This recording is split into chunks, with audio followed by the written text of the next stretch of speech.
I declare before you all that my whole life, whether it be long or short, shall be devoted to your service and to the service of our great imperial family to which we all belong.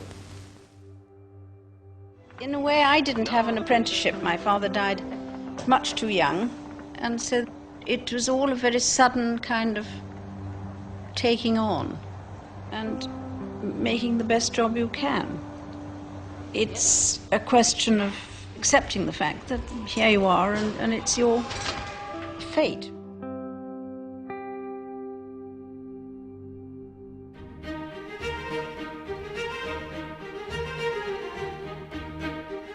And what a genuinely warm welcome she got everywhere she went. 1,000-mile round-the-world tour to the far-flung domains of the Commonwealth, the first made by a reigning monarch.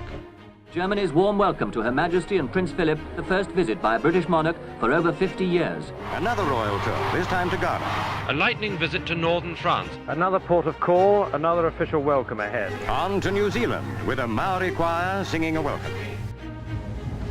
I don't think you can stay in London all the time. You have to visit other parts of the country to either find out what's going on or try and encourage people in different areas, some of which have unemployment, some of which have new factories.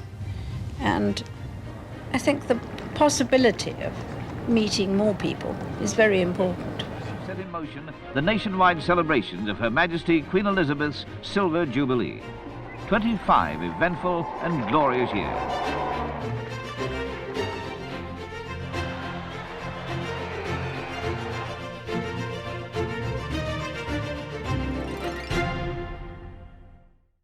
"1992 is not a year on which I shall look back with undiluted pleasure. In the words of one of my more sympathetic correspondents, it has turned out to be an annus horribilis."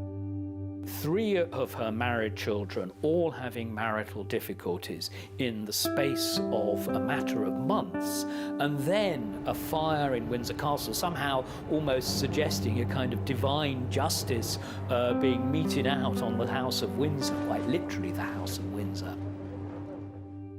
I sometimes wonder how future generations will judge the events of this tumultuous year. There can be no doubt, of course, that criticism is good for people and institutions that are part of public life. No institution, city, monarchy, whatever, should expect to be free from the scrutiny of those who give it their loyalty and support, not to mention those who don't. But we are all part of the same fabric of our national society, and that scrutiny by one part of another can be just as effective if it is made with a touch of gentleness, good humour, and understanding. This is BBC Television from London. Diana, Princess of Wales, has died after a car crash in Paris. The French government announced her death just before 5 o'clock this morning. In a statement, Buckingham Palace said, "The Queen and the Prince of Wales are deeply shocked and distressed by this terrible news. Normal programmes have been suspended while we bring you the latest news and reaction." Diana, Princess of Wales, has died. Now we go live to Buckingham Palace for a tribute from Her Majesty the Queen. What I say to you now, as your Queen and as a grandmother, I say from my heart. First, I want to pay tribute to Diana myself. She was an exceptional and gifted human being.